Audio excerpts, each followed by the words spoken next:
Na entrevista do dia com Maria Lídia Flandoli, a busca pela renovação na política.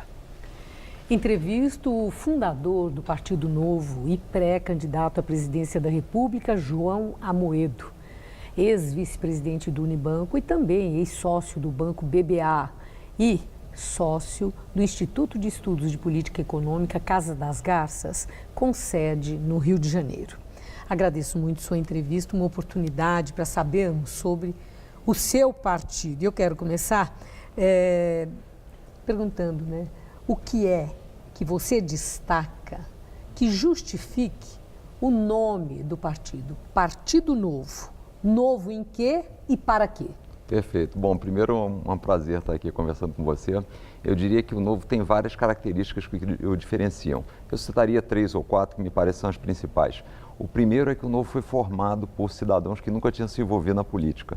Foi um movimento iniciado em 2010, a fundação foi em 2011 e nenhum dos 181 fundadores jamais tinha participado de qualquer processo político. Então, acho que esse é um grande diferencial. O segundo diferencial é que o Novo, quando foi formado, tinha sempre como objetivo, e é o que permanece até hoje, melhorar a qualidade de vida das pessoas. Mas o principal, que eu acho que é a grande diferença, é a proposta que o Novo quer colocar em prática, que é devolver poder para as pessoas. Nós entendemos que o cidadão deve ter mais liberdade, deve ter mais recursos no seu bolso, a menor carga tributária, o Estado deve atender mais ao cidadão. Então, esse foi o principal propósito. E 2 últimas situações que eu acho que o Novo se diferencia bem dos partidos atuais. A primeira é que nós fazemos processo seletivo para a escolha dos candidatos, então todos os candidatos a cargos, tanto no Executivo quanto no Legislativo, passam por um longo processo seletivo dentro do partido. E o último ponto, que o Novo é o único partido dos 35 existentes hoje no Brasil que não utiliza recursos públicos para sua manutenção. Sim. Ele vive do dinheiro dos filiados. O PSOL não utiliza também, viu? O PSOL. Eu acho que utiliza fundo partidário. Não, o PSOL diz que não utiliza dinheiro público.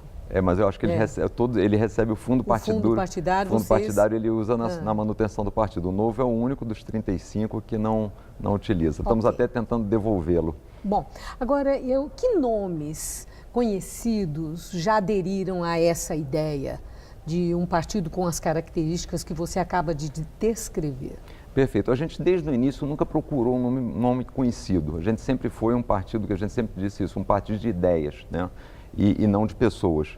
Acho que isso era uma importante diferenciação do Novo. A gente quer atrair as pessoas e reuni-las em torno de ideias. Agora, é natural que com o passar do tempo... Mas pessoas que puxam votos, Pessoas puxam votos, mas assim, o que a gente quer é que as ideias puxem votos, principalmente para a gente sair desse quadro brasileiro onde você depende sempre dos puxadores de voto.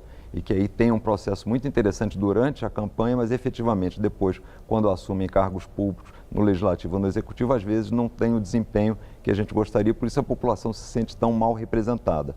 Mas assim, para citar alguns nomes que são filiados, talvez mais conhecidos do Novo, Gustavo Franco recentemente se filiou e assumiu a fundação do Novo, e o Bernardinho, técnico também da Seleção Brasileira, filiado no Novo desde 2016. Certo. E eu achei interessante a questão do processo seletivo para a filiação no Partido Novo. O que para vocês é pré-requisito imprescindível?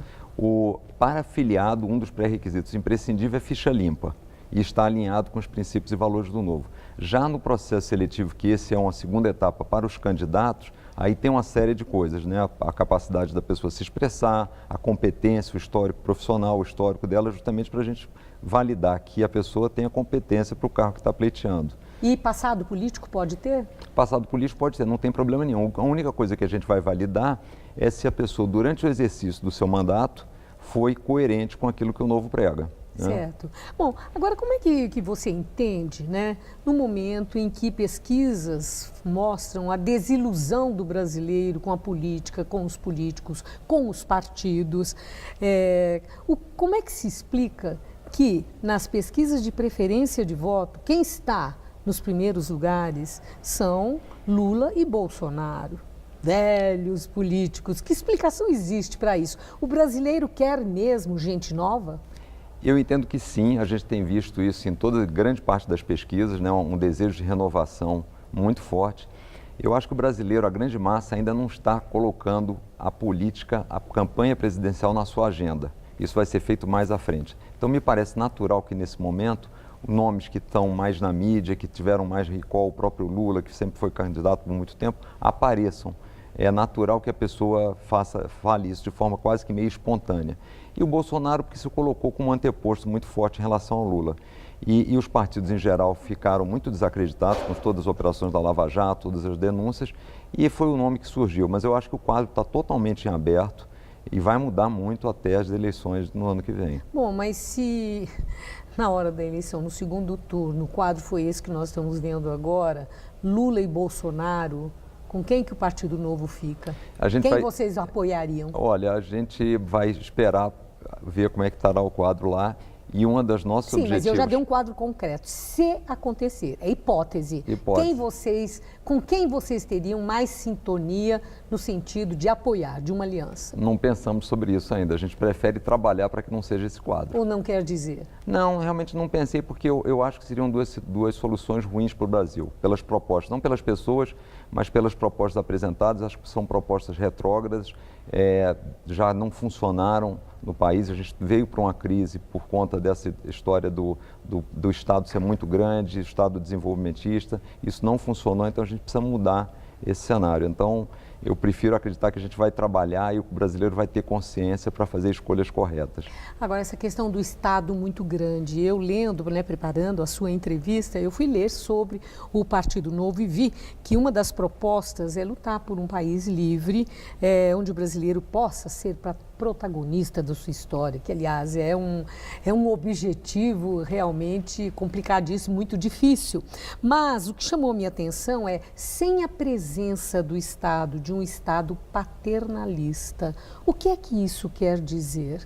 O Novo não é favorável às políticas sociais, tipo Bolsa Família, patrocinadas pelo Estado? Não, a gente entende que deve haver alguns processos justamente que dê uma certa segurança às pessoas que estão na pobreza, mas a gente não pode confundir isso com liberdade. O que o Estado brasileiro liberdade como? O que o Estado brasileiro hoje faz é tutelar o indivíduo dizendo o seguinte, falando o que ele não pode fazer. Então, só para dar um exemplo muito simples, o brasileiro é obrigado a votar, mas isso é um direito, deveria ser facultativo.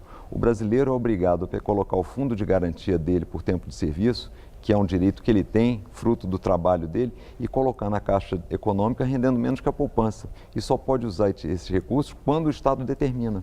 Quer dizer, claramente está sendo tolhida a liberdade do indivíduo. Quer dizer, ele deveria ter a opção. Mas a questão da liberdade, é uma questão que tem amparo na lei.